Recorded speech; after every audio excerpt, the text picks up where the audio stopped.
الله وملائكته يصلون على النبي يا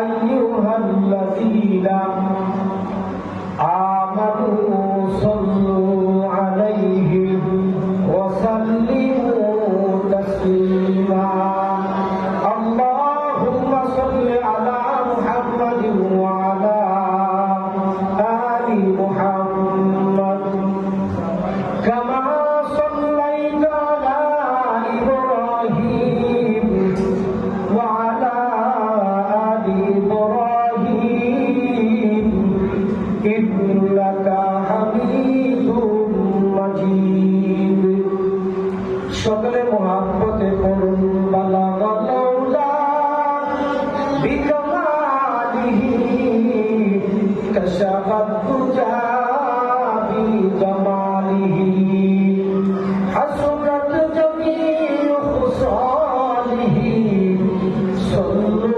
আলাইহি ওয়া আলিহি दिन की सूरज डूब रही है हम लोगों की सामने रोज महशर क्या जवाब है मुस्तफा की सामने बलगल्ला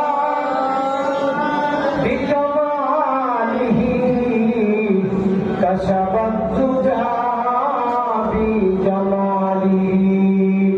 حسنت جميع خصاله صلوا عليه وآله محبت قلب مدرہ ذکر کری لا الہ الا اللہ چور لا الہ الا اللہ آو چور لا الہ الا اللہ ماشاءاللہ لا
وشكر لمن صور حسنا وجمالا وشكر لمن صور حسنا وجمالا لا جد ولا ند ولا حد لمولا الآن كما كان ولم يلق زوالا الآن كما كان ولم يلق زوالا لا جد ولا جد جلا عما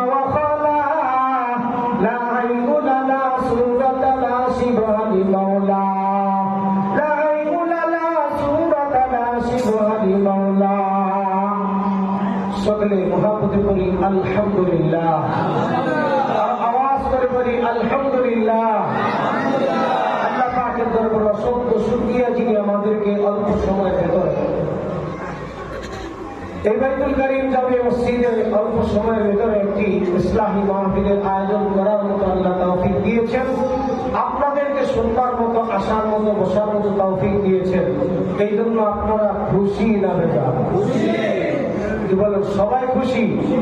কারা কারা খুশি না একটু হাত ধরেন।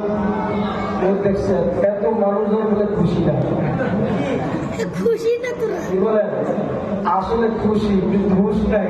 ঘুষের সাথে কি নাই? ঘুষ নাই। আরে মুসলমান এমন জাতি, মুসলমানের ঘুষের সাথে ঘুষ থাকতে হবে। কথা বলে ঠিকই না? কারণ ইমানের ভিতরে ভেজাল দেওয়ার মানুষ অভাব নাই, ইমানের ভিতরে ভেজাল দেওয়ার বক্তা আলেম ওলামার অভাব নাই। কথা বলে ঠিকই না? অনেক সবার সাথে যদি খালি ঠিক কর, ডাইনেও ঠিক, বামেও ঠিক, উপরেও ঠিক, নিচেও ঠিক, সব জায়গায় ঠিক ঠিক হলে তো সমস্যা। ঠিকটা বুঝা বলতে হবে। কথা বলে ঠিক কিনা? যাই হোক, আপনারা আবেগে বলছেন সমস্যা নাই, এই আবেগে সমস্যা নাই, কিন্তু এমন জায়গায় যদি আমার ঠিক হয়ে বল, সেই জায়গায় ঠিক করলে ইমান চলে যাওয়ার সম্ভাবনা আছে। কি বলেন, আছে না? সেই জায়গায় ঠিক করলে কোনো সমস্যা আছে। এই জন্য বুঝতে শুনে কথা বলবেন। সবাই খুশি তো? খুশি থাকলে একবার আলহামদুলিল্লাহ আওয়াজ দিবেন। রাজি আছেন? বলেন আলহামদুলিল্লাহ। সমস্ত প্রশংসা কার? আমাদের মালিককে। আসমানের মালিককে, জমিনের মালিককে। আপনাকে আমাকে রিজিক দেয় কে? আপনার আমার এই পরিবার মালিককে, সব কিছুর মালিককে, সব কিছুর ক্ষমতার মালিককে, সব কিছু আল্লাহ। সেই আল্লাহ দেওয়া জবান দিয়া আল্লাহকে একবার আল্লাহু আকবার বলেন। আল্লাহু আকবার। আওয়াজ করে আল্লাহু আকবার। জমিনের আওয়াজ আসমানে পৌঁছায় দিতে হবে। কি বলে, ঠিক কিনা? জমিন থেকে আওয়াজ আসমানে যাইতে হবে। কারণ আমাদের ঈমান বড় দুর্বল হয়ে গেছে। এই কারণে বিভিন্ন সমস্যা সৃষ্টি হইতেছে। এখনো আমাদের ঈমানের বলে বলিয়ান হওয়া দরকার। সাহাবায়ে কেরামদের মধ্যে ঈমান থাকা দরকার। সাহাবায়ে কেরাম দ্বীনের জন্য, কোরআনের জন্য, ইসলামের জন্য, আল্লাহর জন্য নিজের তাজা জীবনকে বিলায় দিয়েছেন। কথা বলে ঠিক কিনা? আর আপনাদের আমাদের সামনে ইসলাম বিরোধী কত কার্যকলাপ চলে। আল্লাহকে কত মানুষ গালি দেয়, নবীকে কত মানুষ গালি দেয়, লুচ্চা করে ডাকে, বদমাশ করে ডাকে। জোরে করে নাউজুবিল্লাহ। আমি মনে মনে অনেক সময় বলি, যদি সেই সাহাবায়ে কেরামদের যুগ আজ পর্যন্ত থাকতো, ওই সাহাবায়ে কেরামের যুগে, ওই জাহিলি যুগের ভেতরে যেখানে আবু জেহেলের মতো খারাপ লোকেরা, আবু জেহেল, উতবা, সাহেবা, যারা সর্ব